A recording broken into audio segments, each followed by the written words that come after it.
Ya oke teman-teman, setelah kemarin kita membahas dari grup X ya, dari grup X babak 12 besar Liga 2 di tahun 2023-2024 kali ini, kita sekarang akan membahas bagaimana peluang 4 tim dari grup Y ya, yang nantinya akan bertanding di babak 12 besar yang akan segera bergulir.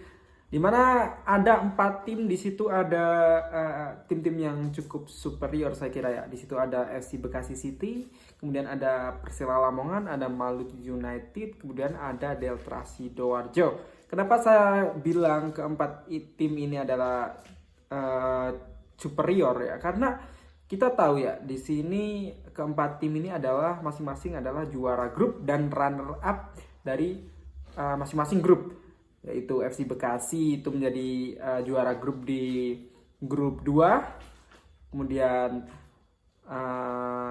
ada Maluku United itu menjadi runner up di grup 2. Kemudian ada Persela yang menjadi juara grup di grup 3. Kemudian Delta Sidoarjo menjadi runner up di grup 3. Jadi saya kira ini 4 tim ini akan bertanding cukup kompetitif ya. Tapi sayangnya kenapa di sini nggak dimasukkan ada satu tim lah minimal yang peringkat ketiga. Jadi buat apa mereka susah-susah untuk menjadi juara grup atau runner up ya? Kalau dijadiin satu sama tim-tim yang terbaik juga kan? Ya biasanya kan tim ini kan pengen menjadi juara grup atau runner up itu untuk menghindari lawan yang lebih berat ya. Itu artinya mereka menginginkan posisi terbaik dan mereka akan menghadapi lawan yang lebih mudah di laga berikut gitu kan. Tapi di sini di Liga 2 di grup Y ini sangat-sangat aneh ya teman-teman. Di sini FC Bekasi bertemu dengan Persela ya. Itu sama dengan aneh karena peringkat 1 ketemu peringkat 1. Tapi it's okay ya. Kalau itu misal memang nggak bisa diputusin untuk beda grup dengan dengan juara grup di grup lain gitu kan, bisa diterima oke ya. Tapi kenapa di sini nggak ada juara grup, bukan juara grup ya, peringkat 3 di grup ya, di grup 1, 2, 3 ataupun 4 gitu. Di sini hanya ada peringkat 1 dan peringkat 2 gitu. Nah ini saya kira kurang fair ya. Jadi buat apa Persela susah-susah untuk menjadi juara grup ataupun FC Bekasi susah-susah untuk menjadi juara grup tapi bertemu lagi dengan juara grup ya. Ini akan menyulitkan ya. Jadi mending kalau kata saya mending jadi peringkat 3 juga nggak apa-apa ya. Nanti lawannya juga nggak mesti susah gitulah kalau orang bilang lah gitu kan. Oke, kita akan membahas sedikit data dari FC Bekasi, Persela, Maluku United dan Deltras. Kita akan bacakan di 5 pertandingan terakhir dari masing-masing tim ya. Dari FC Bekasi ini di 5 pertandingan terakhir mereka berhasil menang sebanyak 3 kali, draw sekali dan kalah sekali. Ya, dimana FC Bekasi City ini mengumpulkan poin sebanyak 26 poin ya dari semua laga yang dilakoni. Bisa dibilang FC Bekasi ini sangat-sangat superior ya. Mereka hanya kalah sebanyak 2 kali. Oke. Sama dengan Persela Lamongan. Persela Lamongan juga mereka di 5 pertandingan terakhir mereka menang 3 kali, kemudian draw 1 kali dan kalah 1 kali ya. Dan mereka mengumpulkan poin yang sama dengan FC Bekasi sebanyak 26 poin. Persela Lamongan at least hanya kalah dari Persipapati dan Persika Tegal ya. Mereka di laga terakhir mereka kalah ya, karena mereka memang sudah nggak ada ambisi untuk menang kali ya. Persela kalau kalah pun juga pasti masih juara grup kan. Jadi mereka mungkin menurunkan pemain-pemain yang tidak biasanya dimainkan gitu untuk jam terbang daripada pemain itu sendiri gitu sih kalau kata saya. Kemudian Maluku United ya, mereka itu imbang kemudian menang sebanyak 3 kali dan kalah 1 kali ya. dan mereka berhasil mengumpulkan poin sebanyak 22 poin. Jadi ini hanya terpaut 4 poin dari FC Bekasi City. Jadi kalau Malut United bisa menang 2 kali, sebenarnya mereka bisa nyusul untuk menjadi juara grup gitu kan. Dan di Delta Sidoarjo mereka juga imbang sekali, kemudian menang 3 kali, kalah 1 kali gitu, dan mengumpulkan poin sebanyak 19 poin. Nah ini terpaut cukup jauh ya dengan poin yang diperoleh oleh Persela Lamongan, di mana Persela Lamongan mendapatkan poin sebanyak 26 poin. Itu artinya ada 7 poin selisih ya, karena memang peringkat di bawah Persela Lamongan di grup 3 ini, perebutan peringkat 2, 3 itu sangat ketat, bahkan sampai pertandingan terakhir belum bisa ditentukan siapa yang akan melaju ke babak 12 besar. Nah, itu kan ditentukan di pertandingan terakhir itu ya. Itu antara Gresik United melawan PSCS Cilacap dan Delta Sidoarjo melawan Persijap Jepara. Kalau dua tim ini kalah, Delta dan Gresik kalah, ini dimungkinkan untuk Persijap Jepara dan PSCS Cilacap ini untuk lolos gitu. Tapi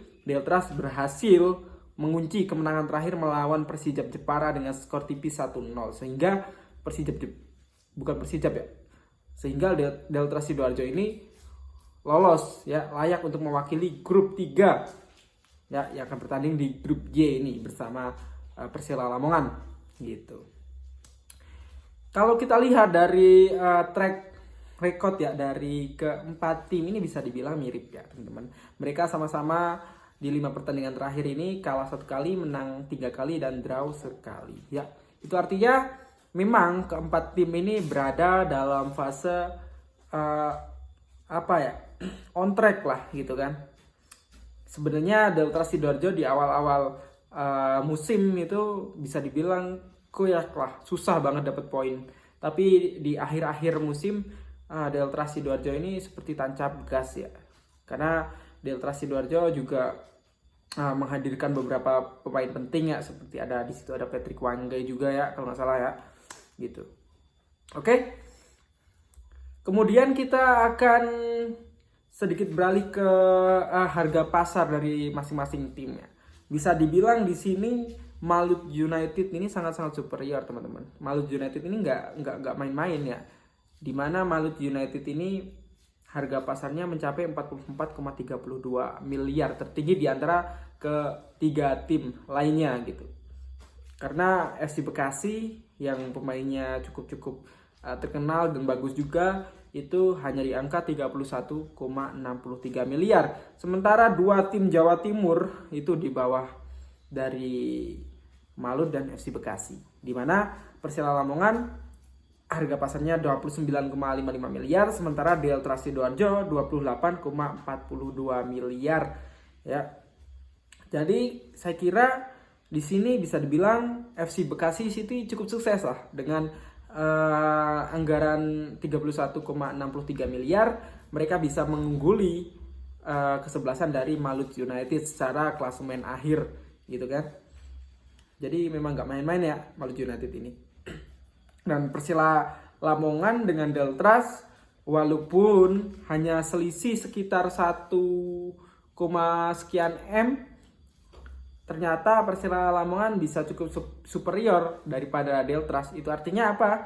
Apakah pembelanjaan dari Persela Lamongan ini cukup bagus, ataupun pembelanjaan dari Deltras Sidoarjo ini cukup buruk? Boleh teman-teman komen di bawah tentang hal ini ya. Teman-teman dari Persela fans ataupun dari Delta Mania gitu kan. Oke. Kemudian rata-rata umur ya, bisa dibilang dari 4 tim ini semua rata-rata umur itu di bawah 25 tahun ya.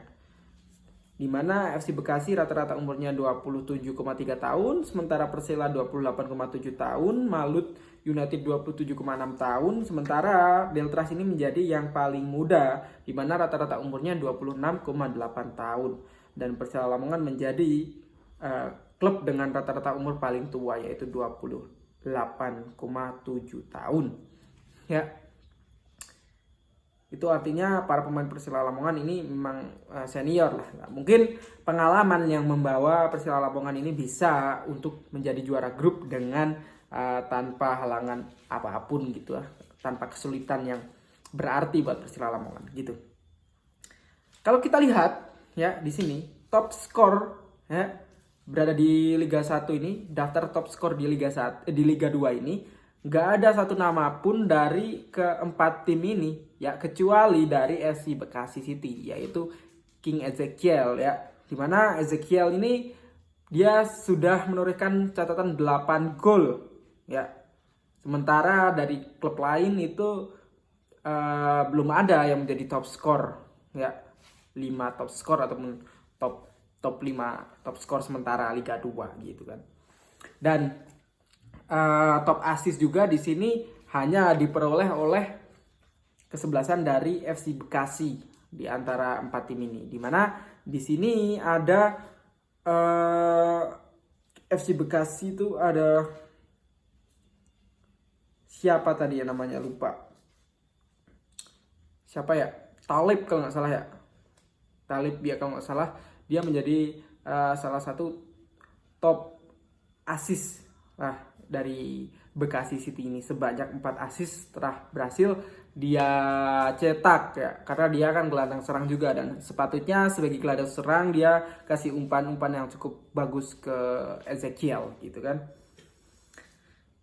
Dan bisa dibilang di sini Persela Lamongan ini, kita beralih ke Persela ini menjadi salah satu tim dengan lini depan paling nggak produktif ya, dimana gol-gol itu dicetak malah oleh para pemain tengah ataupun pemain gelandang ataupun sayap mereka. Jadi untuk lini depan Persela Lamongan harus ada perbaikan nanti kalau ingin melaju ke babak semifinal gitu kan. Jadi kira-kira seperti itu teman-teman dari rangkuman dari video kali ini. Gimana menurut teman-teman? Siapakah yang akan lolos ke semifinal ya di antara FC Bekasi ataupun Malut United, Deltras dan Persela? Ya, boleh teman-teman komen di bawah. Oke, sampai jumpa di video selanjutnya.